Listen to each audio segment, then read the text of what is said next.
Well, ladies and gentlemen, we are coming to the end of the season with Taunton Town, and we're still not in the playoff positions.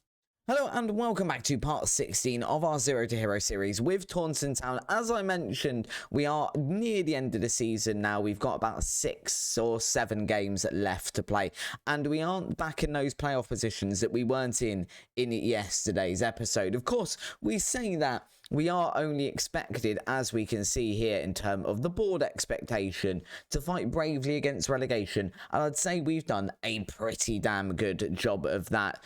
But looking forward to today, we have got a match against Scunthorpe, who are 11th in the league, and then Oldham, who are 10th in the league as well. Since yesterday's episode, we've only played for a few more matches. We drew 2-2 with Wrexham.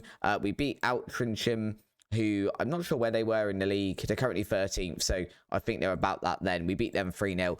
But we then drew 1-1 against York, who are 19th down in the league. We've also made a slight tweak to the formation. As you can see, we are now playing with a diamond. Obviously, before this, we were playing with just a flat 4-4-2. We have now got a diamond. The only reason we've really made that change is because I got that email that you get from Football Manager, where it comes through and goes, the fans are unhappy and the journalists are unhappy because James won't make a change and he's sticking with a 4-4-2, and that is essentially Football Manager turning around to you and going, you need to make a change here somewhere. The tactic is no longer working. Teams are overrunning you.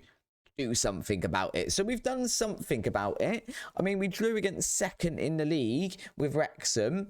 Not second in the league, top of the league, Wrexham, sorry. And then we did get a win. Has it improved matters?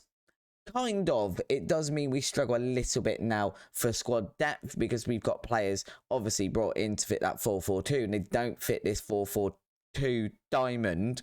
But I think for now, maybe we play the first game against Scunthorpe with this. We kind of see if we absolutely batter them, we'll stick with it. If we're still struggling, we can just switch back to the 4-4-2, and maybe that will be enough time now for Football Manager to forget we weren't doing very well with it. So this is the lineup we are going to be using for that match against Scunthorpe. Now we've got Horlick in goal. We've then got a back four of Firth, Lawrence, Williams and Say. In midfield, it's Rob behind Turner and Chavez Munez. Darth starting as the attacking midfielder, and Asante and Amadi Holloway up front. As we can see, lots and lots of tired players, which is why this isn't necessarily the lineup you would expect. It's not necessarily even a fully fit lineup, at least in terms of match fitness, but it's gonna have to do for today. Of course, if you do enjoy today's episode, then please do drop a like down below. Again, it always really helps out in the algorithm. It lets me know you're enjoying this as well, and it will hopefully get the video out to some people who haven't seen it yet, because we'd like to have some new people join us. I think that would be very good. That is me just turning off the fans on my tower as well, because I wasn't sure if the microphone was picking them up or not, but they did sound a little bit loud within the room, so we're just turning those ones off. We're just going to switch this back, as you always see me do at the start of the video, to key highlights, because I don't think you want to see 20 odd minutes of extended highlights. Firth there putting in a really good tackle early on, and Rob over to Turner now. That is the end of the highlight. That is the extended part of the extended highlights, where you always get a highlight from both kickoffs, and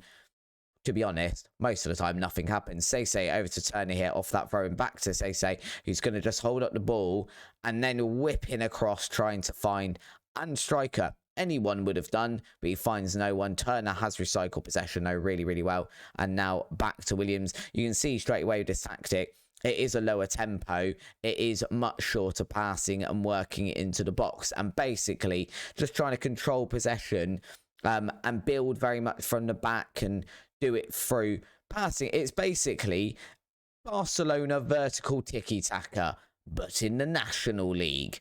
Not quite the same quality, will admit, not really suited for the players, but if it gets us some points on the board, like it might do here, Maddie Holloway is through on goal, straight at the goalkeeper though, and it is going to go out for a corner kick. If this gets some points on the board, then we'll play tiki-taka, pretending to be Barcelona in the National League football for the minute. Turner here with a corner, whipping that one in. Goalkeeper comes out to punch it as fine as Darby doesn't really do a lot with it quick enough, and I'm guessing gets tackled because that is the end of the highlight.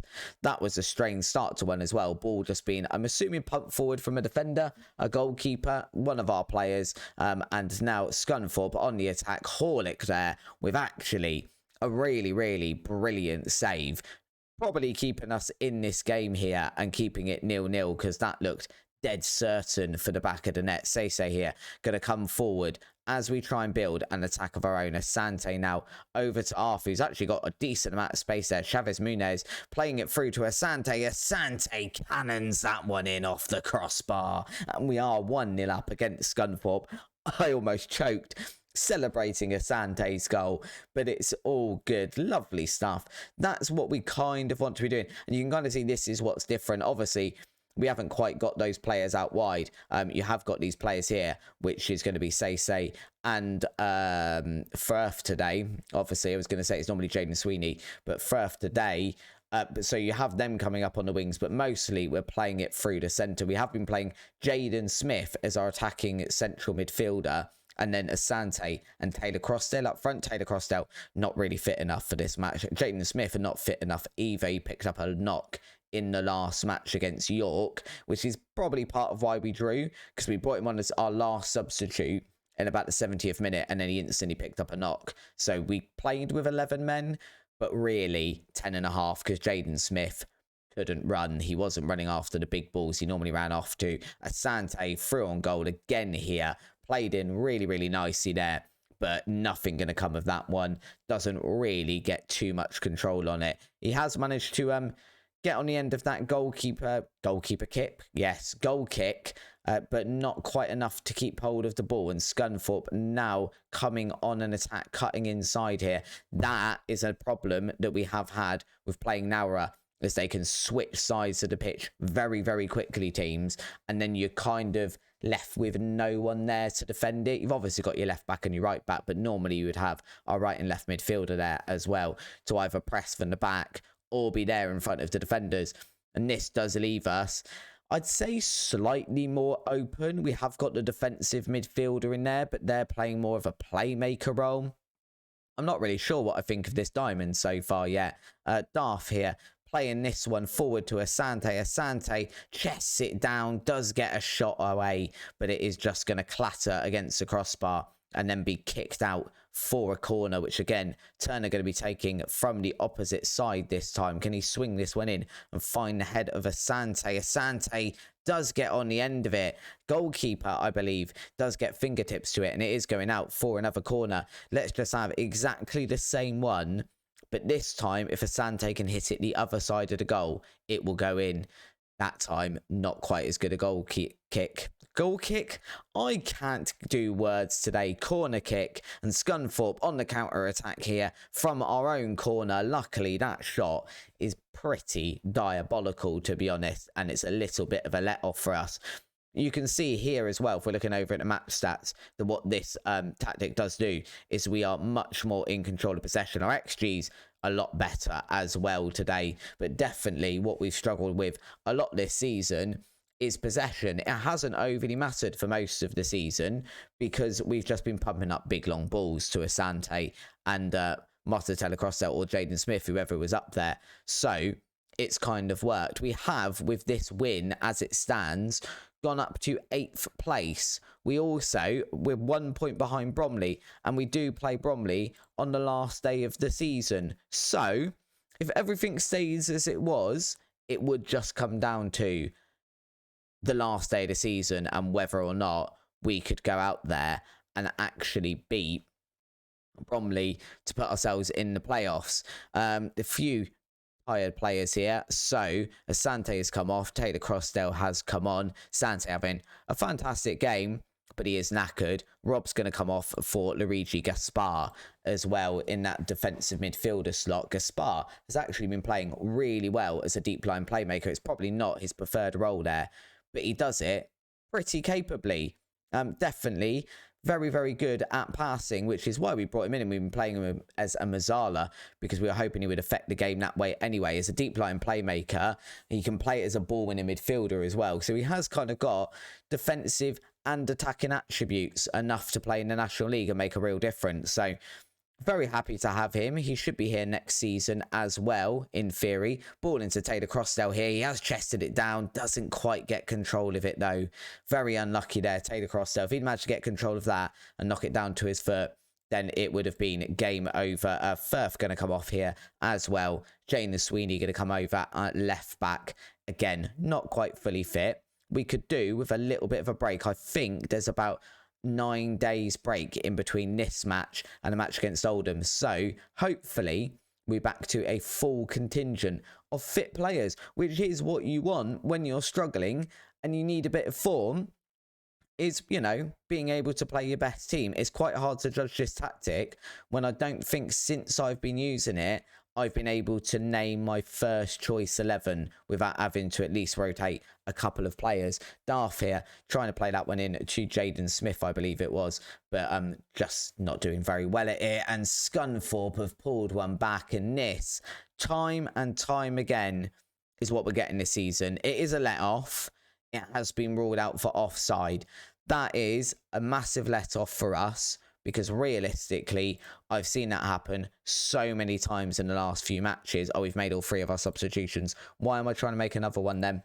I just want to make a 4th one. We're allowed 5 substitutes in the leagues above. Just allow me to have that in the National League. It does mean we get 3 points on the board, though, which is good. It's what we need. And where does that leave us? So 61 points, both Woking and Bromley on 62. Hartlepool on 63. So if any of those drop points and we continue winning, we'll get back in those playoffs. Realistically, 1 or 2 points and we could go as high as 5th. I'd like to break into the playoffs, because we've spent such a long time there this season that it seems the same now to not go and play the playoffs. Obviously, we've officially avoided relegation now. Is it taken that long for us officially to avoid relegation? I mean, look at this. This is decent. Shows a decent league. Surely, who are 21st, have got 41 points. Even Chippenham, who are bottom of the league, have got 29 points. I know we play a lot of games in this league, but that seems incredibly high. Barnet are only just out there. Barrow could still get in the relegation zone. Dagenham and Redbridge, Boreham Wood, all of those, York, Eastleigh. There's really not a lot that separates the bottom of the league and the top of the league. I mean, apart from Wrexham, who have pretty much dominated this season.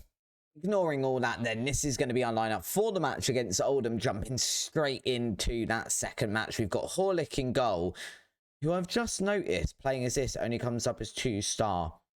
I mean, it is because we're playing him as a sweeper keeper, and I'm not too concerned about that star rating. But Horlick in goal, Sweeney, Wakely, Sonar, and Sese as a back 4. Gaspar, Turner, Chavez, Muniz, and Smith in midfield. And then Asante and Taylor Crossdale in front of Smith. We've changed this to a shadow striker as well. So those 3, it's going to be the first time ever they've been in this team all at the same time. And you would think that's going to lead to bags and bags of goals, or it's going to lead to them all banging into each other because they all want to score and they can't decide which one it should be. It could happen. I mean, I guess we're seeing this match. Let's see whether they can do or not. In other news, Taunton are repeatedly offering me a new contract, and we're walking away from it. It does end at the end of the season. I'm just kind of waiting, because AM1, I'd like to kind of see how this season goes, because obviously if we get promoted, we can probably negotiate ourselves a much better deal. And again, the say is meant to be based on realism. So if I can go and get £1,000 a month rather than £750, £1,000 a week rather than £750 a week, I'm going to go do that, regardless of whether it's a Football Manager save or real life. That just is meant to be based on some sort of realism. And that's what I do in real life. So there's that. There's also the fact that we've got an obscene amount of players that as part of contracts we haven't been able to remove. We promise that we will improve training facilities. Taylor Crossdale, I thought that was going to go in. That we've told them we'll improve our training facilities. And the club are persisting at not wanting to improve the training facilities. I can understand why, because if you look at our finances, despite us doing our job and spending within the wage budget that they've set us, Martel Taylor-Crossdale, sometimes I want to marry this man. This man has single-handedly... Asante's great, so is Jaden Smith, but Martel Taylor-Crossdale, when you are not in good form, is nearly always the man that steps up and just drags you back to good form and into those playoff positions, which he did last season. He scored the goal that sent us into the National League. I wouldn't mind betting, because of the way the story goes, that he'd be the man who would score the one to send us into League 2 as well. And I'm going to keep him, regardless of whether he's good enough for League 2 or not, because I genuinely think he is one of those players attributes do not matter for. He just seems to be able to find the goal. Asante, equally, I think the only way we keep Asante and Jaden Smith next season, because neither of them will talk to us about a new contract. They're both just saying, we want to explore options at the end of our contract, which they've been doing since last summer. I think the only way we get them to re-sign, and I'd like both of them to re-sign, is if we do get promoted. I think if we're still in the National League next season, which is very likely, there isn't a chance in hell that these two are going to re-sign with us. And I completely understand that. Asante, as we've just seen, is quite good. I mean, at the start of this season, he was showing up as a Sky Bet League 2 level striker. He's still very young. He's probably not going to improve beyond that if he's playing in the National League for Taunton. If you can go get either a contract with a high level Sky Bet League 2 team or a lower end of the table League 1 team, then he's going to improve. He's going to continue improving. He will score goals as well. Obviously, if we get to League 2 ourselves, I'd quite like to keep him. I'd quite like to keep him if we're still in the National League. I just don't think that's very likely. Anyway, back to what I was saying before we rudely got interrupted by 3 different goals. I think I was talking about the training facilities. So the board, we keep asking them to improve the training facilities. Taylor-Crossdale was going to interrupt me again. No, he's not. We keep asking them to improve the training facilities and are persisting to not do it because we are so far in debt. Taunton are also repaying some sort of loan they've borrowed at some point. I'm not sure what that loan is. It's nothing to do with transfer debt, because that was a good goal. We've still not spent any money on transfers, but we do have a lot of debt, so they won't improve the training facilities, but all of our players are expecting us to improve the training facilities. That is another reason I'm kind of waiting to sign a contract, because if the entire dressing room comes to me and goes, we want to leave, maybe it would be a good idea to leave with them and not rebuild the entire team. I'm undecided on it yet, put it that way. So 3-1 going into the second half of this match then. As we can see here on the league table, I don't know if Bromley and Solihull Moors have already played or if they're playing now. Next time we finish a highlight, I'll pause the game so we can have a look at the current scores. But either way, as it stands, we're in 5th. Taylor-Crossdale through on goal again. That time straight at the goalkeeper, or close enough to the goalkeeper that he got himself in the way of it. At least it is a corner here for Jack Turner. If we can just pop that one, either Sante or Wakely's head, either of those lads, that would be lovely. Instead, he aims for Gaspar in the middle, who hasn't got the best jumping reach on him, the poor lad. Into Taylor-Crossdale this time. And once again, it is nodded away by an Oldham defender. Sweeney there, though, not going to let them through. Quick, let's pause this.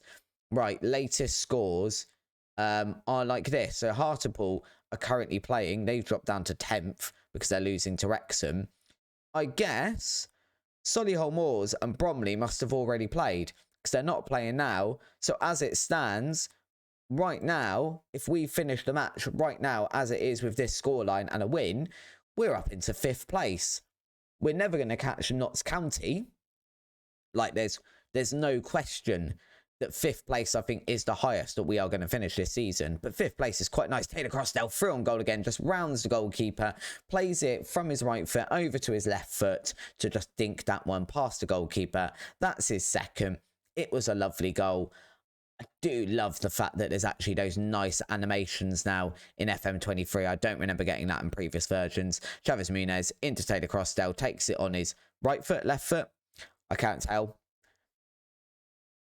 Either way, takes it with one foot, taps it down to the other one, puts it in the back of the net. Lovely stuff. It's exactly what we need. Everyone's actually looking pretty okay here at the moment. I was thinking about making substitutions because it's the 69th minute. But equally, do I need to? I mean, I always ignore those, but we will take Ryan Chavez off if he's one card away from suspension, just to guarantee we have him in the next match, because realistically here, we don't really need him. Asare is going to come into the middle, which means Sese is going to have to stay on because we don't have anyone else because of the whole stupid 5 substitutes that really bugs me in lower league, but never mind. And Asante can come off, even though he was on a hat-trick.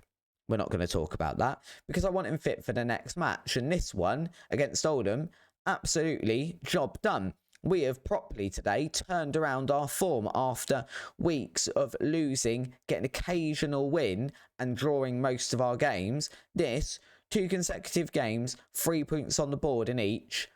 We'll 100% take that because it's so tight at the top. We are going to finish this episode in 5th place in the National League. That, I think, if we ended the season now, this would be classed as a very, very good season. Getting into the playoffs, regardless of whether we go up or not, is a very, very good season. Looking ahead then, we have got games against Aldershot, Southend and Chippenham, where they're going to come back in tomorrow's episode for the last 2 matches of the season, which are Maidstone and Bromley, who are breathing down our necks for those playoffs positions. So all of those could be very, very important games. We'll see exactly where we are in the league when we come back tomorrow for those last 2 matches. But if you have enjoyed today's episode, please do drop a like down below. It's very, very much appreciated. Subscribe to the channel and thank you for watching.